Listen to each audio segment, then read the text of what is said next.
चाटुआ पुरी धाम गुरु बाबा अमरदास जी की समाधि।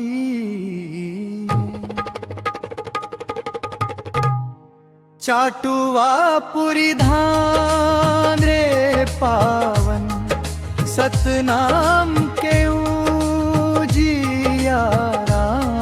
गुरु बाबा अमरदास जी जन दीप जलावे सारा। धन धन बाबा अमरदास जी चरणन शीश नवावं। चाटुआ पुरी धाम के जीवन सफल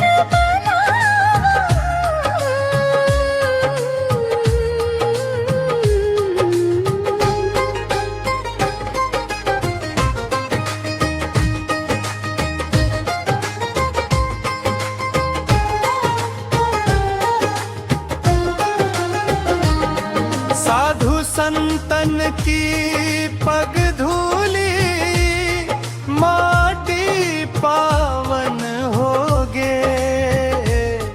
जहाँ बाबा की समाधि है दुख संकट सब धोगे। सतनाम के अमृत वचन मन मन बस जाथे। अहंकार अंधियारा पल मन दूर भगाथे। चाटुआ पुरी धाम रे पावन सतनाम के उजियारा।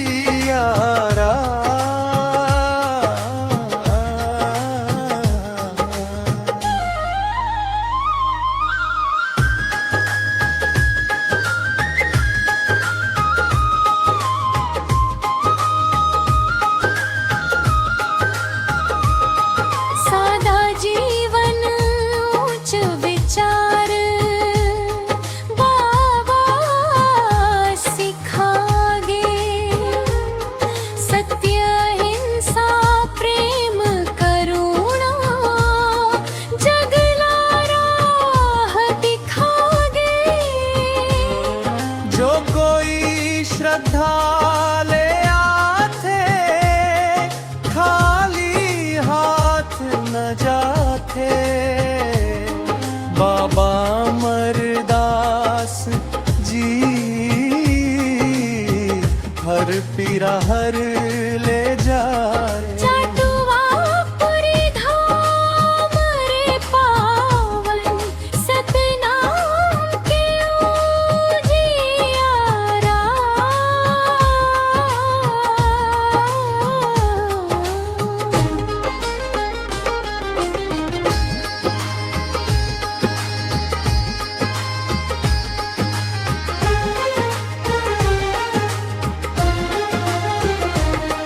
फागुन मेला जस भजन गूंजे सतनाम।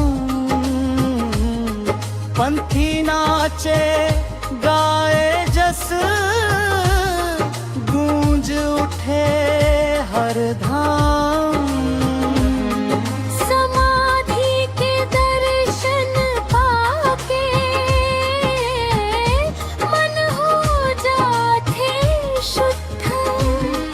गुरु कृपाले कट जाथे जन्म जन्म के युद्ध। जय सतनाम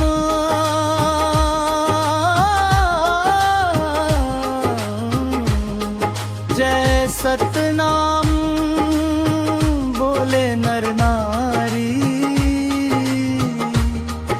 गुरु बाबा अमरदास जी सबके रखवारे।